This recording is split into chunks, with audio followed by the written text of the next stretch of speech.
Hello साथियों, कैसे हैं आप सभी। साथियों, उत्तर प्रदेश पुलिस कांस्टेबल से संबंधित कल शाम में एक पत्र वायरल हुआ। रात तक आते आते पहले तो सबको लगा, मुझे मेरे पास भी 7 सवा 7 बजे आ गया।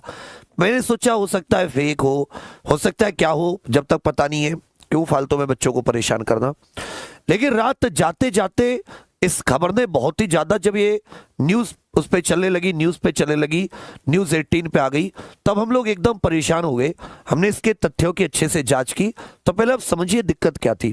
दिक्कत ये थी कि जो उत्तर प्रदेश पुलिस का मुख्यालय है, वहां से एक पत्र वायरल होता है। यूपी डीजीपी का मुख्यालय है उत्तर प्रदेश का। यहाँ पे पूरा इस पे 10 जून का पत्र था। इसमें जितने भी समस्त पुलिस महानिदेशक है, अपर पुलिस महानिदेशक है, जितने भी पुलिस की शाखाएं, लगभग उनके सभी उच्च अधिकारियों को लेकर यह पत्र था। सारे पुलिस कमिश्नर, सारे जोनल अपर पुलिस महानिदेशक, सबको विषय क्या था कि उत्तर प्रदेश पुलिस बल कार्यकारी बल की भांति लिपिकीय संवर्ग का पुनर्गठन किए जाने के संबंध में। यहां तक तो ठीक था। नीचे आएंगे तो यहां पर बहुत ही एक इंपॉर्टेंट बात थी। क्या थी?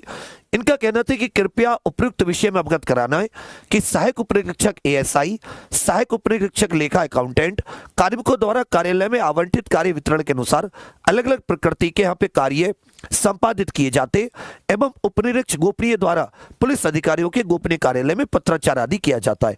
इन सब पदों पर सीधी भर्ती के माध्यम से भर्ती किए जाने की व्यवस्था प्रचलित है और इसके अभी कुछ समय पहले 1-2 साल हो गई तब भर्ती भी आई थी।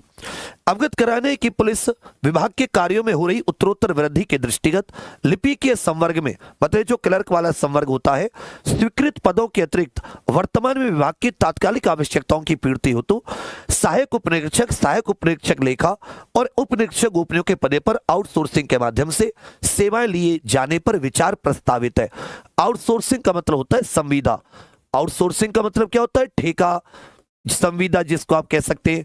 जैसे यूपीपीसीएल में आपके वो नहीं आते जो लाइनमैन वगैरह आते हैं, या जो मीटर की रीडिंग वगैरह करने वाले होते हैं, ये सब निर्देशानुसार अनुदाय की पुलिस विभाग के अंतर्गत लिपि के संवर्ग में आउटसोर्सिंग के माध्यम से सेवा लिए जाने के संबंध में अपना सुविचार अभिमत आख्या इस मुख्यालय को 1 सप्ताह में उपलब्ध कराने की कष्ट करें, जिससे वस्तु स्थिति से उत्तर प्रदेश शासन को अवगत कराया जा सके। बहुत ध्यान देने वाली बात है। इनसे राय मांगी गई समस्त उच्च अधिकारियों से, आपकी राय क्या है कि क्या संविदा लानी चाहिए, आउटसोर्सिंग लानी चाहिए, और फिर उसी के हिसाब से ये किसको, उत्तर प्रदेश शासन को अवगत कराया जा सके। कितने सारे अधिकारियों, लगभग जितने भी उच्च शाखाएं, सभी अधिकारियों के पास पहुंचा। और जब ये बात कहां पर आ गई, जब ये बात अखबार में आ गई तो हमारा माथा ठनका। ये बातें कल रात 11:48 की। कब की बात है? 11:48 की बात है। यहाँ पे आप देखोगे 12 जून 11:48 की। ये मैंने एक ट्वीट किया यहाँ पर, जब मैंने न्यूज 18 पर खबर देखी कि ये तो उत्तर प्रदेश पुलिस भर्ती बोर्ड को भी अग्निवीर बनाना चाह रहे हैं, उसमें भी संविदा, उसमें भी ठेका लाना चाह रहे हैं। नहीं तो बच्चों के साथ बहुत अन्याय हो जाएगा। जो मतलब एक तो वैसे उसके लिए भर्तियां नहीं है, जो है वो भी ठेके की, और वो भी समय से नहीं जो आई है, और इधर ये ठेके की, तो ये बच्चे तो बहुत परेशान हो जाएंगे, बहुत निराशा में चले जाएंगे।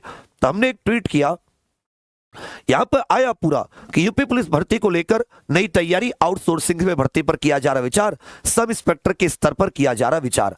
फिर हमने जब इसको ट्वीट किया तो हमने मुख्यमंत्री को डायरेक्ट टैग किया कि माननीय मुख्यमंत्री जी, अब केवल आप पर भरोसा है। क्या ये खबर सही है? क्या अब उत्तर प्रदेश पुलिस में भर्तियां संविदा पर होंगी? आज लिपिक वर्ग है, कल कोई सा वर्ग होगा, चतुर्थ श्रेणी कर्मचारियों की आप ऑलरेडी संविदा पे कर रहे हैं। तो हमने माननीय मुख्यमंत्री जी को टैग किया। ये 11:48 की बात है, और लगभग इसके 45 मिनट के बाद में, लगभग 45 मिनट के बाद में, लगभग आप ऐसा मान के चलिए कोई 12:30 बज रहे होंगे। कितने? 12:28 के करीब, 12:30 के करीब, जितने भी पत्रकार हैं उनके पास तुरंत, मतलब ये खबर इतनी तेजी से वायरल हुई, पहले तो लगा कि भाई मतलब कोई कुछ ऐसे ही है, लेकिन जब ये खबर पता चला कि कितना बड़ा ये सरकार पर डेंट देगा, कितना बड़ा ब्लंडर कर दिया है, तब फिर रात में, मतलब पहली बार ऐसा हुआ कि उत्तर प्रदेश पुलिस के सबसे बड़े अधिकारी जो डीजीपी हैं, उन्होंने कोई बात कही हो, और वो भी रात में। तो आप जानते हैं कि अधिकारी होते हैं, उनके पास इतना वो थोड़ी ना। तो आया कि चतुर्थ श्रेणी कर्मचारियों की आउटसोर्सिंग की व्यवस्था पूर्व से प्रचलित है।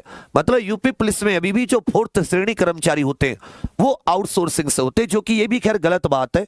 तभी तो हम कहते हैं कि उत्तर प्रदेश में भर्तियां क्यों नहीं आ रही। त्रुटिवश चतुर्थ कर्मचारियों के स्थान पर मिनिस्ट्रियल स्टाफ के लिए जारी पत्र को निरस्त कर दिया गया है।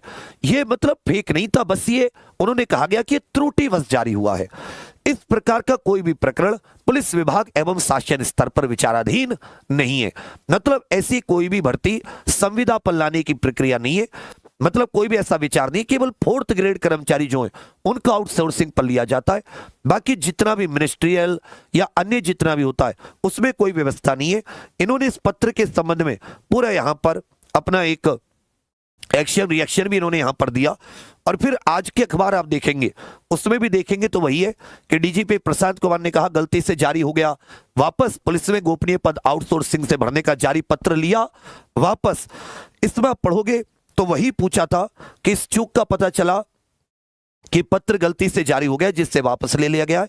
ऐसा कोई प्रस्ताव शासन या डीजीपी मुख्यालय स्तर पर विचाराधीन नहीं है। यह एडीजी स्थापना शाखा के पत्र में कहा गया था कि इनके लिए इसमें सीधी भर्ती से होती है, लेकिन अभी काम ज्यादा होने की वजह से आउटसोर्सिंग। तो इस पे अपनी राय दें।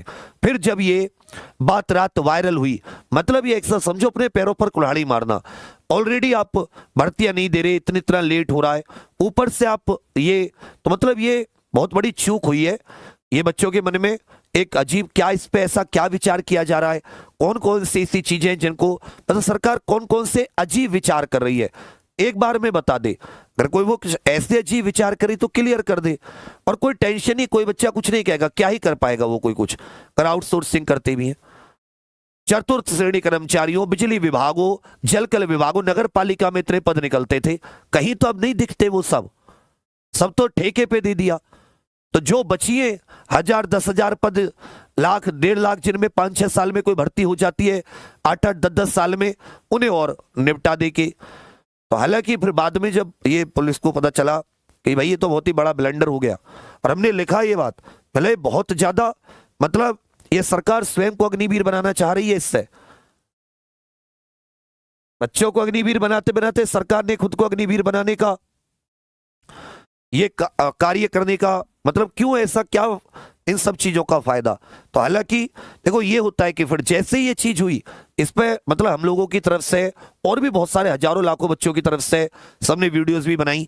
हालांकि मैं कल, मेरे पास शाम में आ गया था, लेकिन मैंने वीडियो नहीं बनाई, मैं आपको थोड़ा सा परेशान नहीं करना चाहता था कि कहीं, मैं सोचा पहले एक बार कंफर्म हो जाए कि हाँ भाई बिल्कुल ही, क्योंकि ये तो मुख्यालय का पत्र था, ऐसी गोपनीय चीज। तो जब ये कंफर्म हो गया रात में अखबार में, इसमें न्यूज़पेपर में, न्यूज कह रहे हैं इसमें चैनल में, ये अंबानी का चैनल है कि भाई हाँ ये बात तो कुछ ऐसा कर रहे हैं, तब साथी फिर हमने ये चीज उठाई, और भगवान की कृपा से हुआ कि ये जल्दी ही उनके संज्ञान में आ गई। अगर आज रात तक ये खबर चल जाती तो बहुत मतलब सरकार के लिए मुश्किल हालात हो जाते। मतलब जो रोष था बच्चों के अंदर, वो बहुत मतलब नेगेटिव छवि जाती, अभी भी बन चुकी है। अभी वो कौन अधिकारी है जिन्होंने बिना शासन के संज्ञान में लाए, बिना माननीय मुख्यमंत्री जी के संज्ञान में लाए इस तरह का ब्लेंडर किया, क्योंकि माननीय मुख्यमंत्री जी का विभाग है। तो अभी भी बहुत मतलब इससे डेंट हुआ है, पर अब बहरहाल आपको कोई चिंता करने की जरूरत नहीं है। ये जो डीजीपी साहब उन्होंने कहा, ऐसी कोई भी अभी ऐसा कोई प्रकरण, ऐसा कोई भी विचार नहीं है आउटसोर्सिंग का। चतुर्थ श्रेणी कर्मचारियों की होती है, वो होती रहेगी। हालांकि हम तो कह रहे हैं वो भी क्यों हो, क्यों आप नौकरियां नहीं दे सकते, क्यों नहीं देना चाहते। दुनिया भर की चीजों में इतना लीकेज होता है, भ्रष्टाचार होता है, पुल गिर जाते हैं, सड़कें बनती है 6 महीने भी नहीं चलती, 3 महीने में टूट जाती है, फिर गड्ढे हो जाते हैं, फिर बनती है। क्या जब किसी गरीब परिवारों के बच्चों को नौकरी देने की बात आती है तभी सरकार के बजट खत्म हो जाते हैं।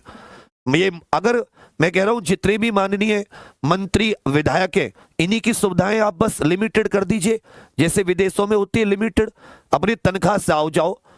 मैं ऐसा कौन सा काम करता हूं अपने क्षेत्र में कि जो इतना, देखो उसी से हजारों लाखों बच्चों को नौकरियां मिल जाएंगी, पर इनकी सुने कौन, इनकी आप लोगों की कही कौन। देखो हमारे जितना है वजूद, जितना अपना उतना हम अपना सब कुछ दांव पे लगा के आपके लिए लड़ते खड़े होते हैं।